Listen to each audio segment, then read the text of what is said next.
કે ચિમનભાઈ ના દરબારમાં બોલવા આવ્યા છે અમારે પ્રફુલ્લ દવે એવું કીધું. અરે મારી ખોપરી એ લખી કે ચિમનભાઈ નો દરબાર હશે કે ચિમનભાઈ ના દરબારમાં બોલવા આવ્યા છે. મુખ્યમંત્રી બરોબર છે, એને આપણે તો રાજા કહેવાય ગુજરાતના. મારો વારો આવ્યો એટલે મેં કીધું આદરણીય સીએમ સાહેબ મને માફ કરે, ચિમનભાઈ સાહેબ આપ તો મુખ્યમંત્રી છો, આજે સીએમ છો, કાલ પીએમ પણ થાવ, પણ મારે આપને એક પ્રશ્ન કરવો છે કે આપનો કોઈ દી દરબાર હોય? બે ભાંગલ ગરાસિયાના ઘર હોય અને ગામમાં બસ ઊભી રહે એટલે બિચારા કચ્છમાંથી આવતા હોય પૂછે કે ક્યાં જવું છે, તો દરબારગઢમાં જવું છે.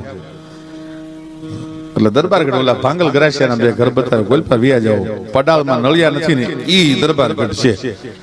પણ ચિમન પટેલ નો કોઈ દરબારગઢ ન હોઈ શકે, આવું મેં મોટ કીધેલું એને.